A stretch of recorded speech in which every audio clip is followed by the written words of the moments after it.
Good morning, everybody.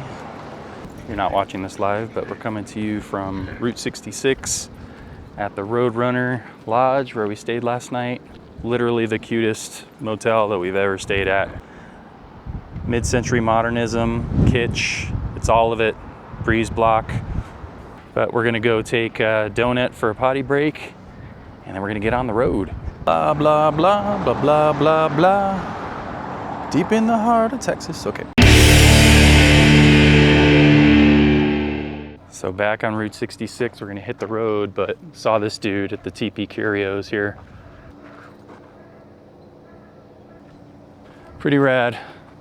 That definitely would be something that I would want to have in our yard at the new place. What up? But yeah, this is a pretty cool spot. So right next door to the Roadrunner Lodge, there's this really cool motor court. Oh man, so many cool things down this stretch of 66 and Tucumcari.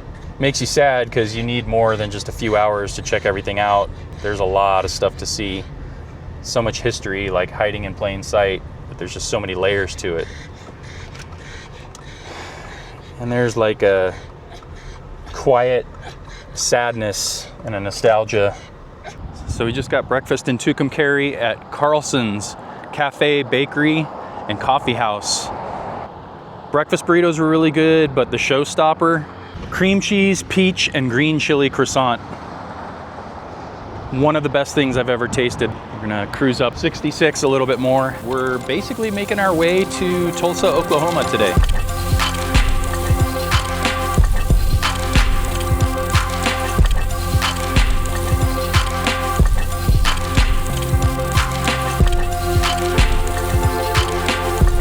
One last ride, daytime ride through Tucumcari, New Mexico.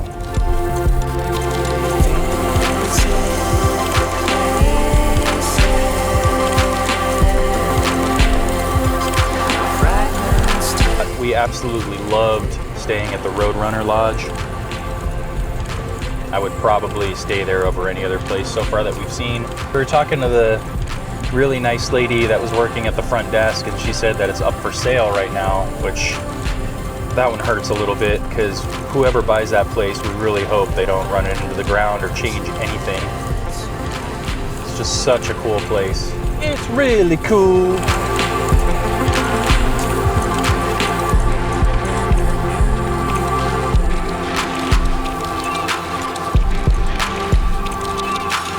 Forgot to mention, got coffee at Carlson's Bakery. Pretty good. We are pretty tired, but we're trucking on. Donut's relatively quiet right now, but we had a little bit of a rough morning with her, with the car anxiety and all that stuff, and the altitude and the humidity changes, little subtle fluctuations in the weather bother her throat and everything. Yeah, she's just getting old. She's always been anxious in cars, so we've tried everything that good dog moms and dads can try.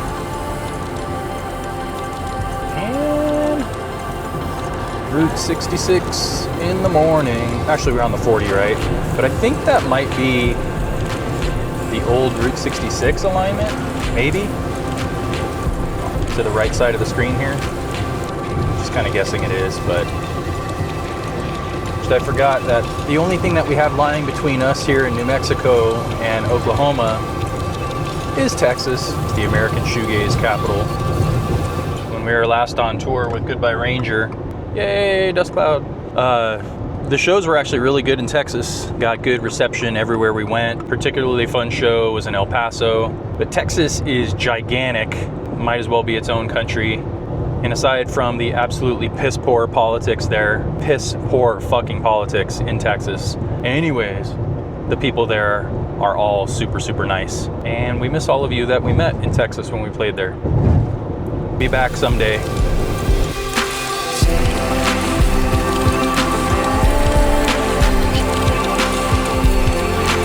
Ooh, man, that cream cheese peach chili croissant though, definitely one of the better things I've tasted in my life. So you guys got to go through when you go on your Route 66 trip or when you're driving cross country, stop at Carlson's and get that thing because that was amazing. Hopefully they have it when you go. Seems like something that's probably one of their mainstays because it's just a cool combination. Very cool. I'm gonna say cool 6,000 times in this video. I'm gonna try to up it a couple thousand times every time I make a new video. So she finally zonked out about a half an hour into our trip when we got back on the road east after getting coffee and breakfast, but she's very, very tired. We've done so many road trips over the years, and she's just, it's a bit much, to be honest. Like I said, we've tried everything, CBD drops, different things that our vet has recommended, different prescriptions that we've tried, some of them more or less over the counter, some of them were legit prescriptions, and honestly, nothing really worked. Yeah, that's Donut. It's part of her personality.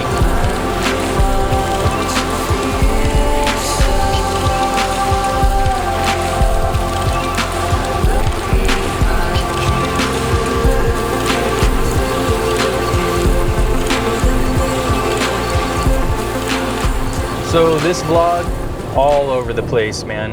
I'm gonna try to put it together and to make the most sense possible, but it's probably gonna be a huge mishmash.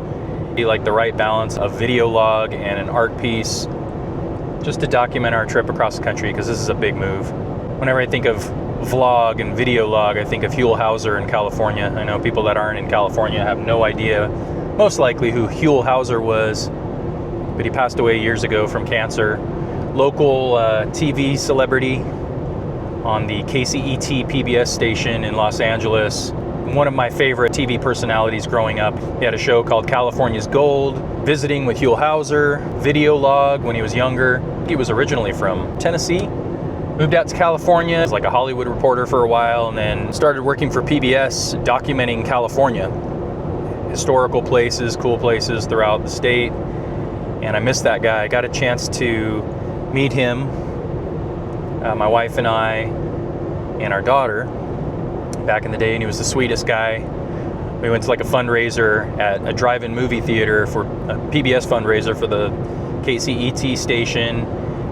They were giving away like free hot dogs and food and all this stuff. And Huell Howser, who was like a California celebrity, great guy. He was just hanging out like with his people and his camera person and everything. And at some point I was like, I'm gonna go talk to Huell. And I walked over there, I talked to the guy, no joke, for probably a half an hour, and he was super gracious. He was asking questions even though we weren't on camera, like he was interviewing me, but very likable, very down to earth. And it makes me sad when I think about him not being around anymore. It was a major part of my childhood growing up watching him on TV, and he taught me so much about the state of California, which is arguably the greatest state in the country. I don't give a flying fuck what anybody has to say, and all you California haters can suck it. And we are going to miss it, but we'll be back quite a bit because our daughter lives there. Cheers to Huell Howser. If you don't know who he is, find out. Listen to this. Listen to this. Look at it. Oh my God. Look at this mud.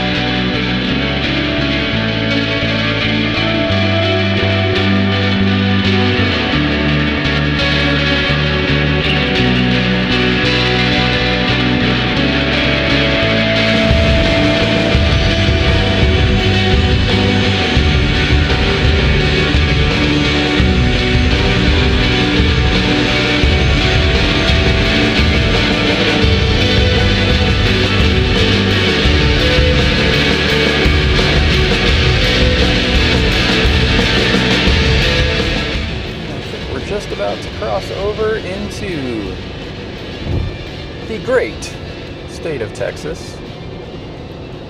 Used to have a album on a label from Texas, Sway album.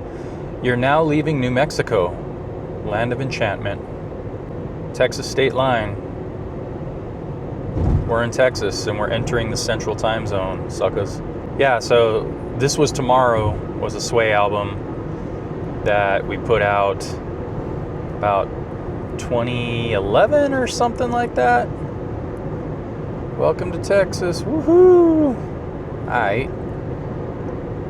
And it's an album that I think a lot of people don't know about, but I was really proud of it. But the whole concept was mixing swirly guitar stuff with 8-bit textures. And I know there's like Anna Managuchi and all those bands, but I think I might have been one of the early ones to try that. Thank you very much. Certainly where shoegaze is concerned, although there's a couple other bands that use like 8-bit and Atari stuff to kind of make a completely computer-based shoegaze type of sound, but I did it with swirly guitars mixed with Game Boy, actually, and a little bit of Nintendo sounds, but I thought it came out pretty good. Put it out on a label from Texas, and it went into a black hole. I was made some pretty big promises, and they never promoted it, and that was years ago now. Like I said, maybe 2011 or so. That was pretty much it. There was a CD run that was made, a short run of CDs as far as I know. Got paid out royalties a couple times, and at one point I think I was going to be owed like $800 or something like that for royalties for early CD sales, and the record label was like, do you want to like take this as a payout, or do you want to fold it back into promotion? So obviously I was like, yeah, let's fold it back into promotion. And that was the end of that. As far as I know, they spent the money and promoted another band, which I can't even remember the name of the other band now. They were super nice, super sweet people, but the band was terrible. And they got all the promotion, and as far as I know, no promotion for Sway This Was Tomorrow. And if anyone else knows better, then you can tell me otherwise, but that was my perspective, and I was really looking for it because I was excited about it. I was excited to be on the label and have all that happening, but like I said, it went into like the black hole. I don't recall ever getting any streaming royalties, although to this day that label, I believe, still thinks they have the rights to that album, because I'm not getting any royalties from it, and I have people almost on a weekly basis telling me how much they dig that album. I just don't see anything from it. Thing is, I still have the original contract, and the exclusivity on that contract, certainly for physical and definitely for digital, was only 5 years. So at some point, I'm going to be contesting that, and I'm going to win, because I know lawyers and stuff. We're going to go ahead and fix that at some point here, and I'm sure there will be a fight, but I'm sure Sway fans and fans of mine will have my back and help me out with that, because I'm sure everyone would rather have physical releases of that album again for your collection than have it just locked away in a black hole and someone just like scraping away $30 a month or something on streaming royalties or whatever it comes out to. It's definitely one of the worst things that I've experienced since I've done music, and the sucky thing about it is at the time it took a little bit of talking to for them to get me to go for it, because I was very adamant about not putting anything out on a label, because my whole point at that time, like 2010, 2011, 2012, was like, what's the point? Like with digital music now, and iTunes was big at the time. That was when streaming was starting to become a thing, you know, prominently. And even though I've always hated the streaming thing and the subscription service plan, which is, it's terrible. We'll get more into that on other rants. Have that as my guarantee, because I can't stand that shit. But I fell for it because the label really, really sweet talked me and said how much they loved Sway. They actually resurrected the original Sway website from back in the day somehow and put it on like a mirrored site, so I was very much taken by that. Big promises, not a whole lot of follow through. I'm sure they probably have different things to say about me, but guess what? I don't really care. I'm the artist. I'm the one that actually does shit. Labels don't do shit. They think they do, and they think they're necessary, but they're not. It doesn't necessarily mean that I won't be on another label in the future. Who knows what the future is going to hold, but the reality of it is, it's not necessary anymore. Especially nowadays when you can make your own shit and put it out. Why do you need to pay other people? And especially in the whole era of streaming and digital music, why do you need somebody else that's not going to promote you? Unless they're promoting you, and if they're doing work for you, that's another thing, but that's not what I got. And again, that label may beg to differ. I don't really care what you have to say. I'm done with you. And like I said, it's all going to change in the future. Sure, there will be a little fight. Hopefully not, if they're smart, because I don't think it's worth it, you know, for them to lose money on the situation. But I certainly haven't made any money on it. And while I don't do music exclusively for money, one of the premises that artists and musicians operate under is that there's no money in it for them ultimately, and they need to go out and work a day job and toil away and just try to scrape by and do their music when they can, and that's what we all do. But the fucked up thing is that you have people out there who are always willing to capitalize off of your music and off of you, and that's always been a thing. Nothing's changed. There's nothing new under the sun where that's concerned. It just kind of sucks. And that was my horror story, as it were, with fucking with a label, because Sway was on 2 different labels. Claire Records, Tone Vendor, back in the day. They were great. Dan and Heather from Tone Vendor, Claire Records. Can't say enough good things about them. Sweet people. They promoted shit. They did a great job putting out physical releases. They were always very transparent, very kind, taking my records back in the day, taking Sway records, knowing that, hey, these are probably not gonna sell. Turns out they did, but they were always sweet. And I thought the other label, which I'm not gonna get into now, you can look it up on your own and find out, but This Was Tomorrow didn't receive the same love, in my opinion. I thought the CDs looked cool. I got a handful of them as my take or whatever. There was a very brief time where royalties came in, and I opted at their prompting to fold that back into promotion, which was swiftly put into promoting that other band. And that was it. At some point when I put out a solo album, I think it was one of my Field Plan albums, FLDPLN, I got hit up by the label and they were like, oh, is this one of the, you owe us another record. Is this the Sway record that you owe us? And I was like, no, this is not Sway. This is a solo album, FLDPLN. And they were like, haha, okay, well, good luck. I was really pissed off by that and I still haven't forgotten that. So the thing is, I like This Was Tomorrow. There's a lot of people who complain about it because I did use auto-tune quite a bit on my vocals because I thought it fit with the whole electronic-y 8-bit shoegaze vibe. I did it for a purpose. I didn't do it to try to like be cutesy or whatever. Also, I did it way before every fucking hip-hop artist in the world does it now with this mumble rap shit with auto-tune. I did it as an artistic choice and I think it came out pretty well.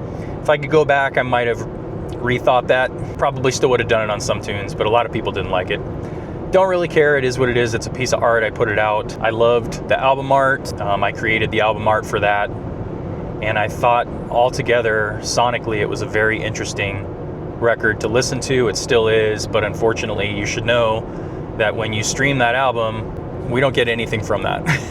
It goes directly to a label that does not do anything for me at all anymore and hasn't for years now, right? Since 2012 at least. 2013, 2012, I don't even remember.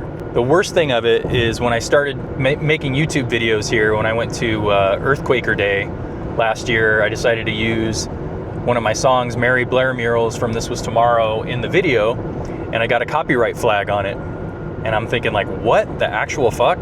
Copyright flag? Oh my God, what? So I got super pissed off. I sent an email to YouTube or whatever, Google, and I said, hey, this is actually my song. I'm the only one with rights to it.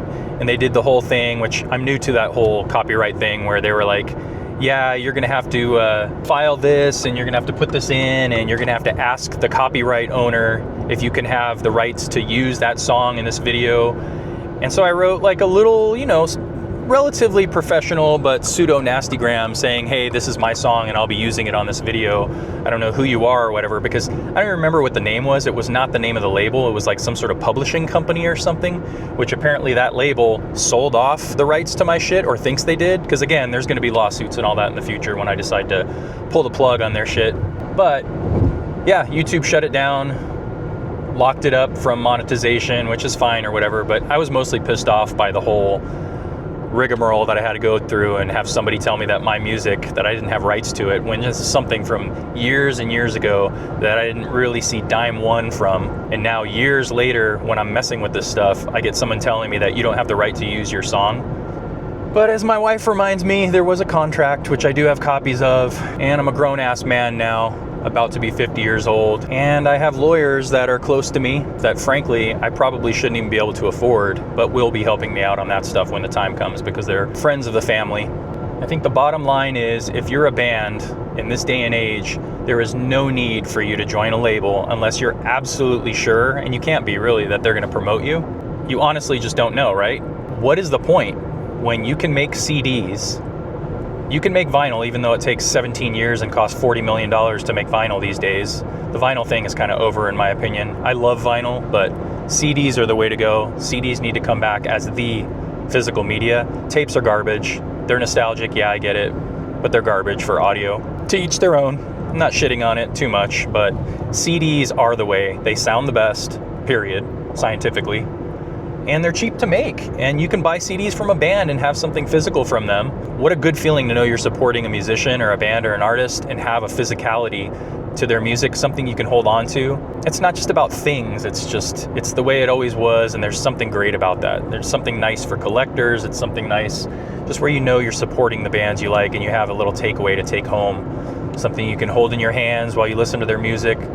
That is a very nice thing to have. I don't want to let go of that, I never did. My solution if I had my druthers, would be to just go back to CDs. Really, the reasoning behind that is that it is inexpensive to make those CDs. You can do so many cool things with CDs. They last arguably forever if you take care of them. I know a lot of people just throw their CDs everywhere, put them on the floor of their car, step on them, and then, hey, my CD doesn't work anymore. CDs are gonna outlive us, you guys. So I'm a big fan of CDs. Again, I love vinyl, and we'll talk about that more in future videos, but CDs are the way to go.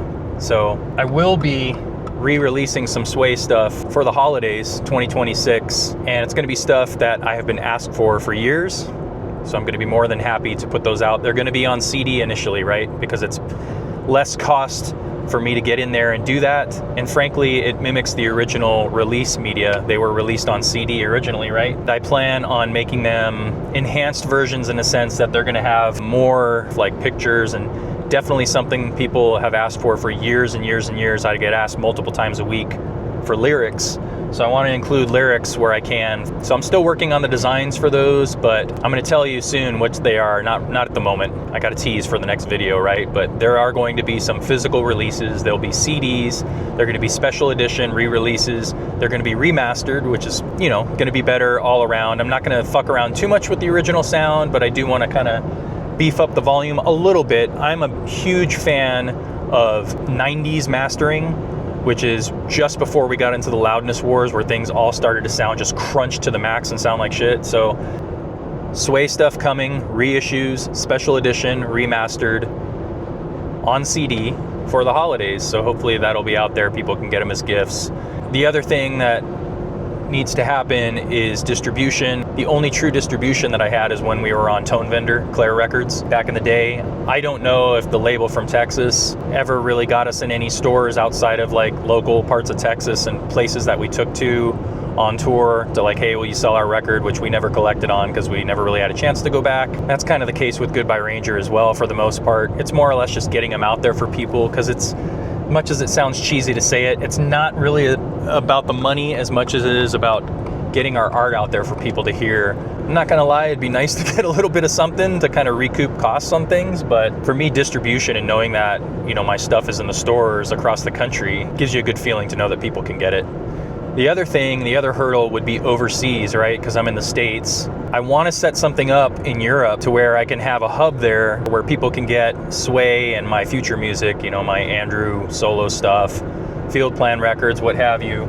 So I have some ideas on that. I have some people that I'm going to be talking to, friends of mine in Europe, and I'm going to try to set that up as well, because I feel like that's going to be really important. The Postal Service, whether it's their fault directly or the federal government, which currently our federal government sucks shit.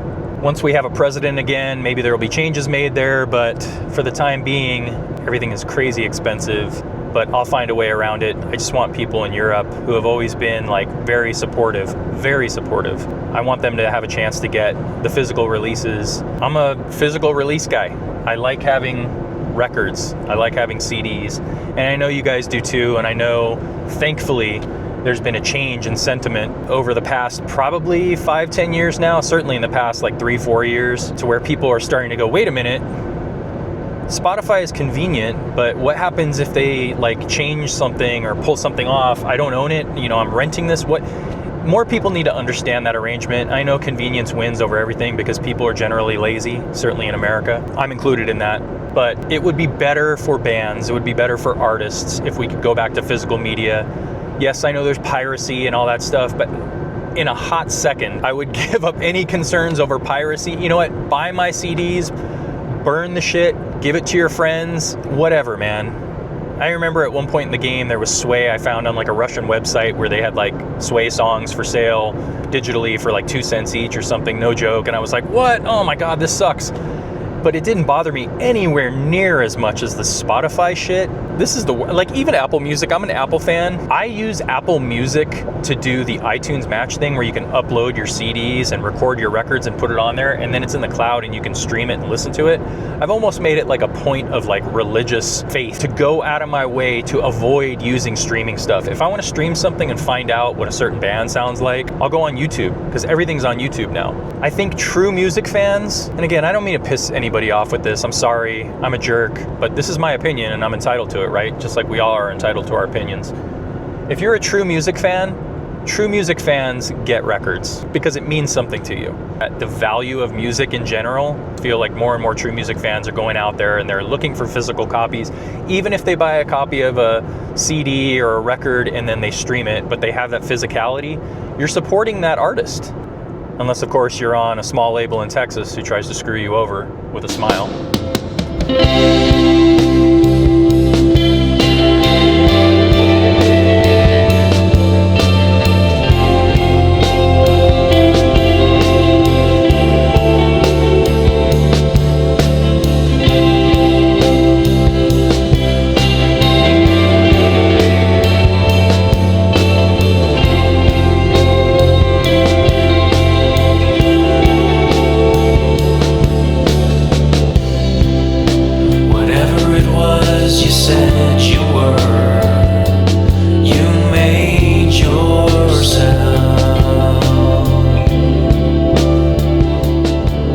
Amarillo, Amarillo, Amarillo, Amarillo, oh, Amarillo. Almost to Amarillo, Amarillo, Texas. Amarillo, Urarillo, Urarillo. Munching on some peanut butter oat bar. It's fantastic from Carlson's Bakery back in Tucumcari.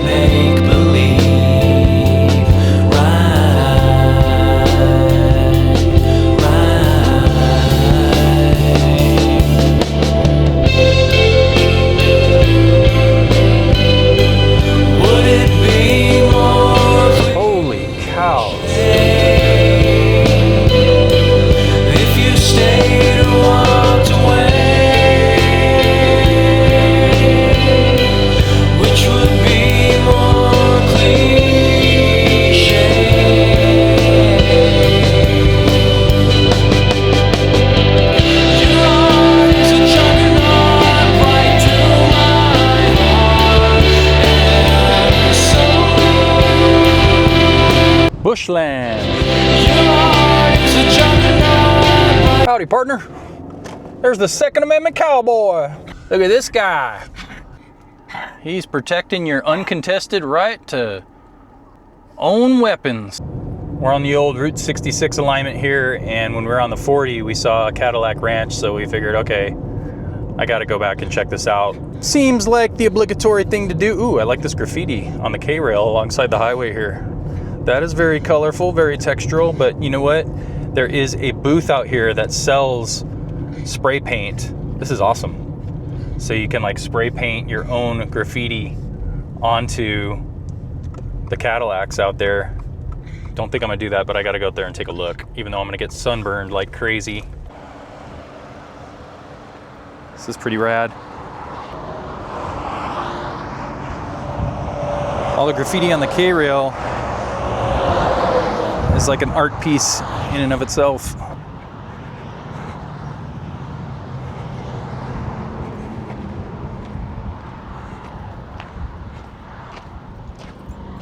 Little bit of a walk. Dust storm coming at me. Gonna get rocked here.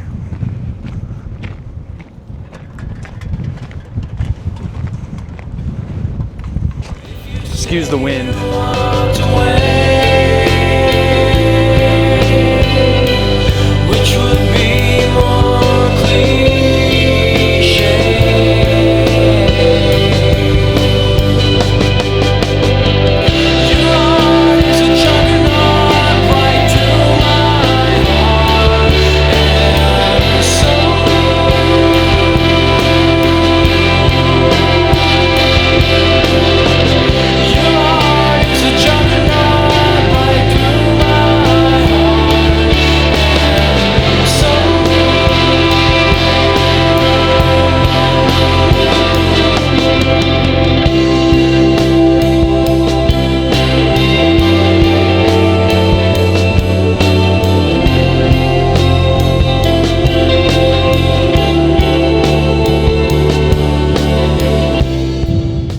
The way the tires have just like melted away with like the chemicals from the paint and from the elements probably. It's gnarly. Look at this. Paint stalactites. Stalagmites? Tights? Mites? metallic paint.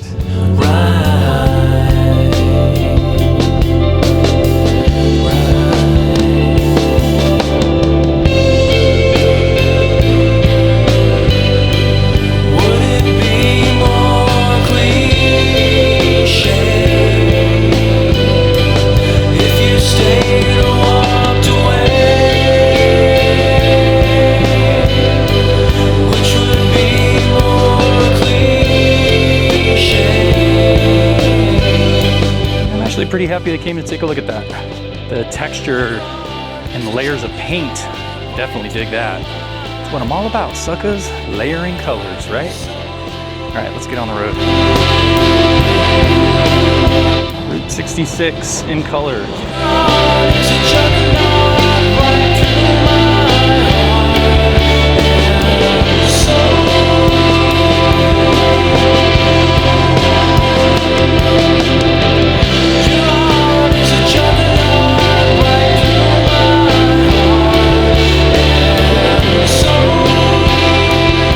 Crossing through the very tip-top hat part of Texas.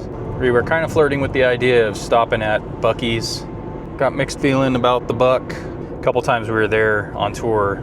Cleanest bathrooms going, that's for sure. Like almost like one attendant per bathroom, which is pretty nice. Buc-ee's in Amarillo, Amarillo. Are we fucking with the Buc? We're not fucking with the Buc. All right, rolling on.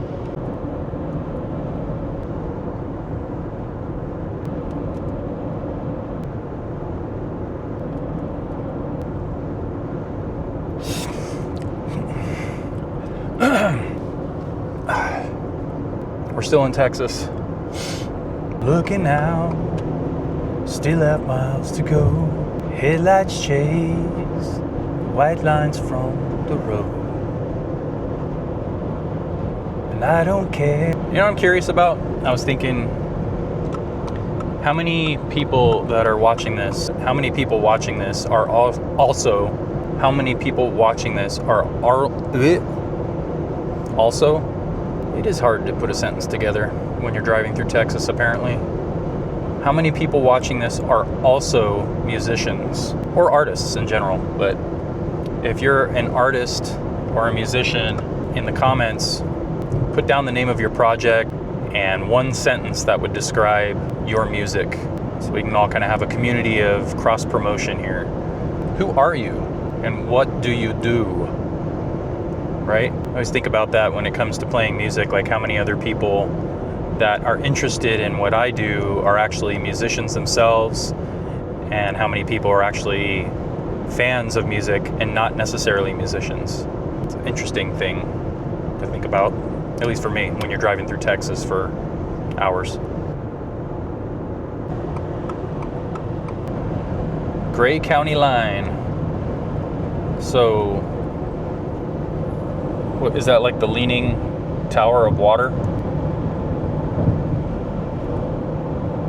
Gwen, Logan, look at that tiny schmungus.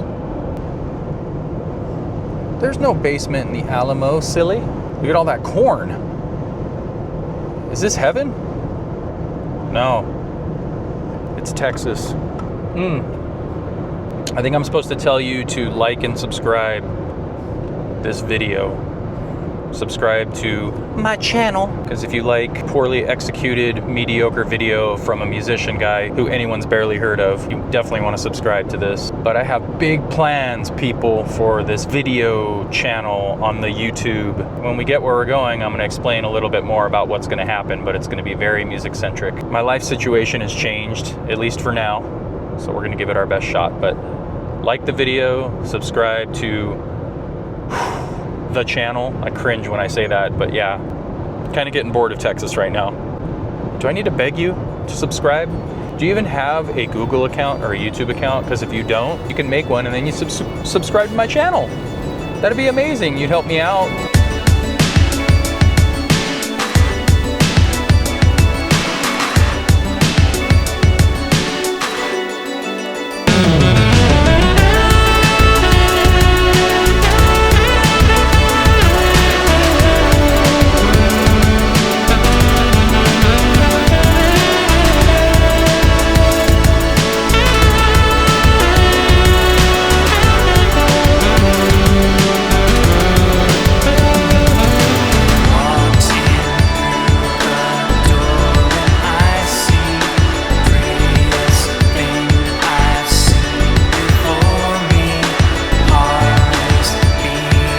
my back.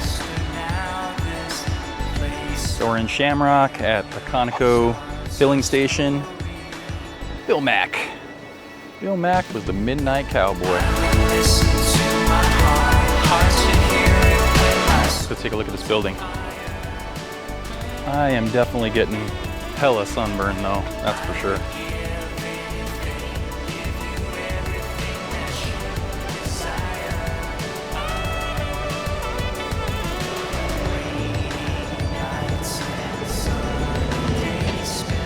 This is awesome. This place. So you've got the U-drop in over here. Looks like the entrance is ahead. Looks like it's a little gift shop and visitor center. Old school bathroom. Rad. Old garage. Where were you? The same damn town. Somehow I missed you. There were days when you were off and I couldn't take being there without you. You were in my mind. I just had to find a way to tell you.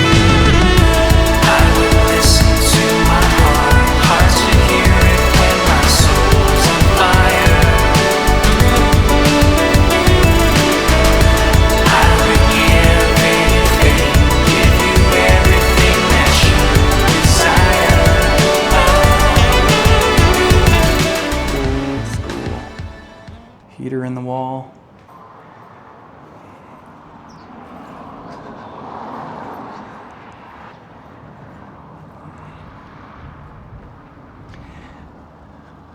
Used to have a house with a heater in the wall, and our new place that we're going to actually has radiators.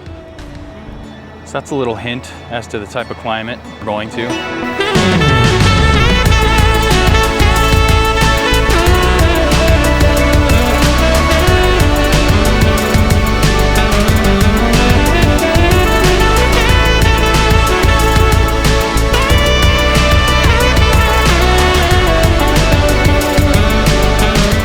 The Blarney Inn. I would listen to my heart, hard to hear it when my soul's on fire. I would give anything, give you everything that you desire. I would listen to my heart, hard to hear it when my soul's on fire.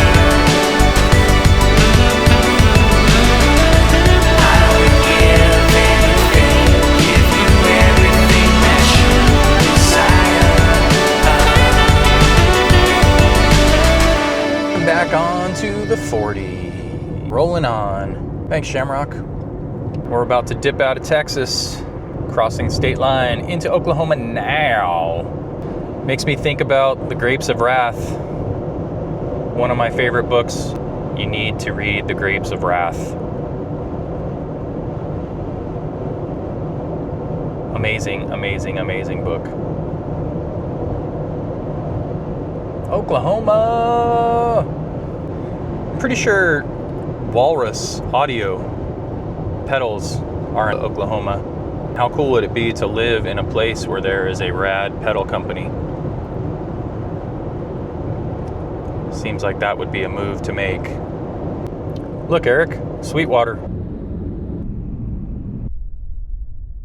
Not the Sweetwater, but... Hey, do you guys accept dogs at your hotel? Hey there, do you guys accept dogs at your hotel? Hi, how much is your dog fee per night at your... Hi there, do you guys allow dogs at your hotel? Hey there, do you guys allow dogs? Thank you for calling the Camp Hotel and Event Center. This is Michelle. How may I help you? Hey, Michelle, do you guys accept dogs at your hotel? Yes, we have a $25 pet fee. Okay. It's pretty crazy how red the earth is here. It's like that same red. No, it's actually like a darker red, more rich red than like the rock in Sedona. Deep terracotta red. Very pretty.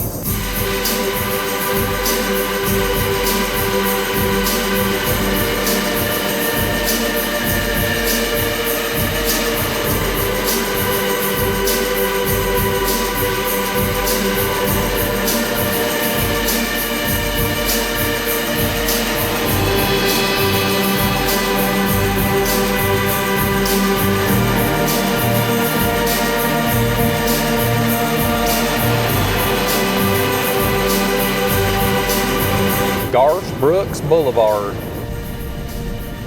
Oh shit. Where's Chris Gaines Avenue? Is Garth Brooks from here? Friends in no place.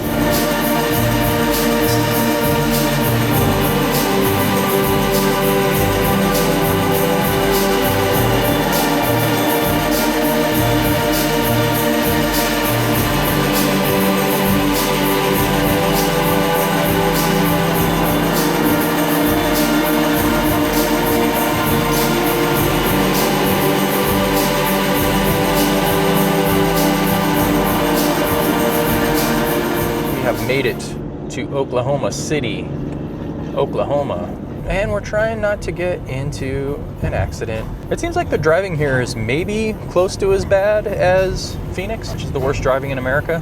Head north now away from Oklahoma City, and we're gonna head up towards Tulsa. Donut just woke up and is doing her old lady hack. She needs to get a drink.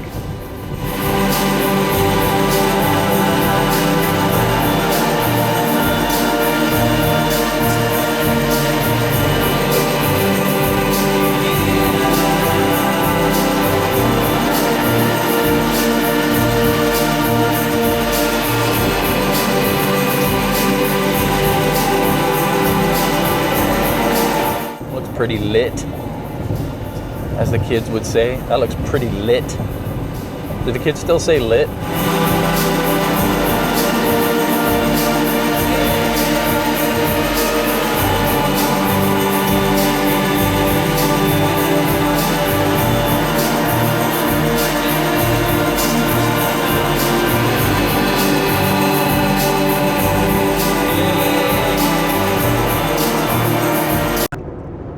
Free restrooms. Yes. What are your guys' favorite Walrus audio pedals? I'll tell you mine. Well, I'll tell you my number one favorite for sure. The slower pedal, which is like the stereo version of the slow pedal, SLO. Stereo reverb, it sounds really good. I also dig the Lore pedal. Does great stuff with reverse thingies, reverbs, reverse reverb into delays and reverse reverb again, and all kinds of different algorithms there. And then the Fable is pretty trippy too. The Fable is almost like a mono Chase Bliss mood in a lot of ways. I've had a few other Walrus pedals too. Actually, I've had a bunch now that I think about it, but I think if I had to pick one favorite, I would say it is the slower pedal. I've used it in the middle of my chain, I've used it at the end of the chain, and it's really great. Something that I really dig about Walrus Audio is when you buy one of their pedals new, they put a lot of cool little knickknacks and stuff in the box. Just makes it a fun experience, and their packaging is really great. They understand that there's a collector aspect, the decals and the guitar picks, the little "Hey, I love you" piece of paper they put into their boxes, pictures. That kind of stuff is really cool.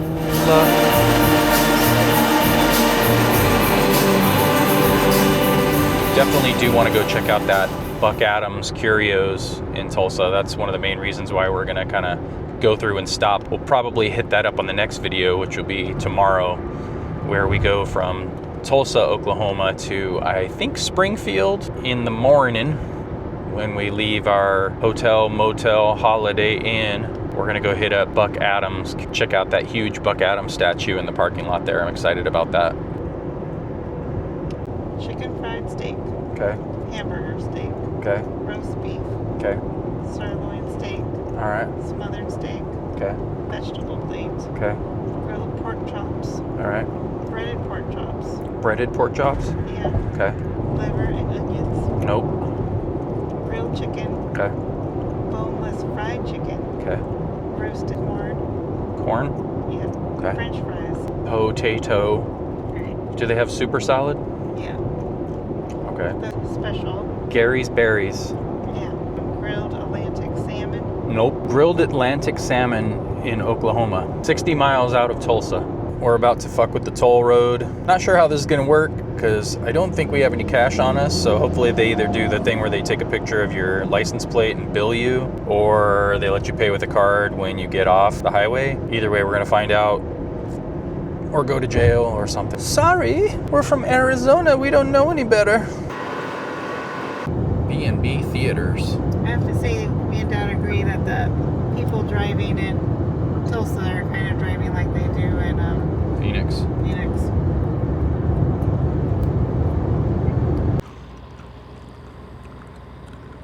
Never heard of Taco Bueno. I wonder if it's bueno. Come on, let's go.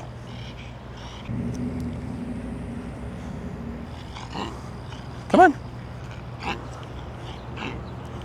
This is the usual donut routine. Get out and wait around for about half an hour for her to do her business. Do you need to go potty or no? We're standing out in the middle of a field near a truck stop in Tulsa, Oklahoma. Hey, do you want to go? Do you want to do your business? What are we doing? Let's go get another drink. Well, we made it this evening to a hotel just on the outskirts of Tulsa, Oklahoma. Staying at a place that's not too bad. It's maybe, I don't know, maybe a 7 out of 10 on the meth scale. I think it'll do for the night. The bed seems like it's comfy, and the price was right, I guess. But we're gonna try to get a relatively early start in the morning and drive up through Tulsa. I wanna hit up that Buck Adams curio shop, which I've heard so much cool stuff about. My wife and I are really excited about that. Other than that, I think we're gonna call it for the evening, get some rest. I'm gonna try to maybe do some editing on this stuff if I can before I pass out, and we'll see how it goes from there. Get donut comfy, and yeah, we'll see you guys on the next video.